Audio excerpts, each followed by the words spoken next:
अरबी रेगिस्तान के बीचों बीच स्थित एक भव्य महल था, जहां शहजादी फरहीन रहती थी।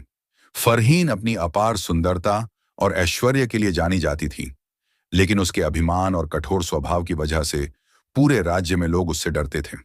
शहजादी का मानना था कि दुनिया में कोई भी उसकी बराबरी नहीं कर सकता, और उसकी सुरक्षा इतनी पुख्ता थी कि कोई उसके महल में झांक भी नहीं सकता था। इस बीच राज्य के एक कोने में रहने वाला एक नवयुवक, कैफ, अपनी बुद्धिमानी और साहस के लिए प्रसिद्ध था।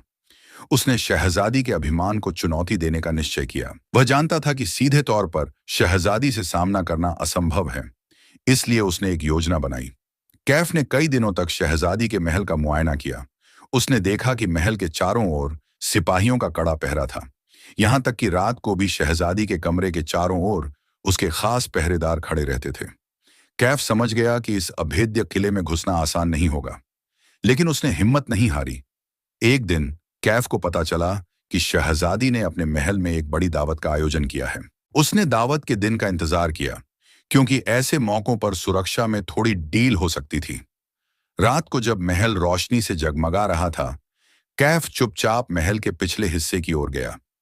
वहां एक पुराना कुआं था, जो महल की दीवार के अंदर तक जाता था। उसने रस्सी की मदद से कुएं के जरिए महल के अंदर प्रवेश किया। महल के अंदर पहुंचकर कैफ ने खुद को एक नौकर के भेष में छुपा लिया। वह चुपके शहजादी के कक्ष तक पहुंच गया।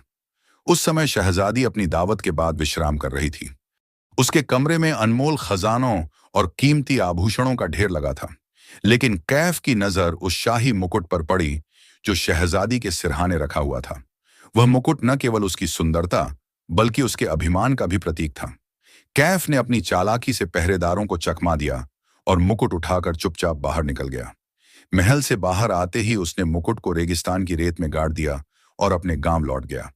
अगली सुबह जब शहजादी जागी और उसने अपना मुकुट गायब पाया, तो वह बौखला गई। उसने अपने सिपाहियों को आदेश दिया कि पूरे राज्य में मुकुट की खोज की जाए।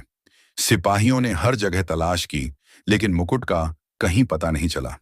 कुछ दिनों बाद शहजादी को कैफ का नाम पता चला।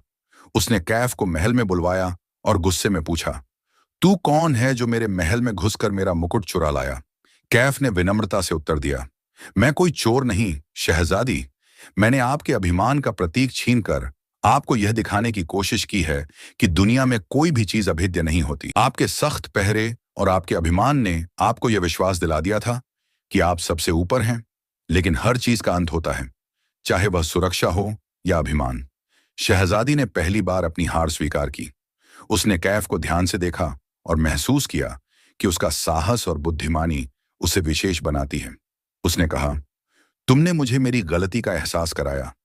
अब मैं यह मानती हूं कि सच्ची शक्ति न दीवारों में है, न पहरेदारों में, बल्कि सच्चे इंसान के हृदय में है।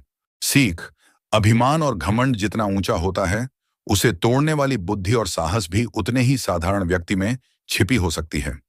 शक्ति का सच्चा स्रोत विनम्रता और आत्मचेतना है।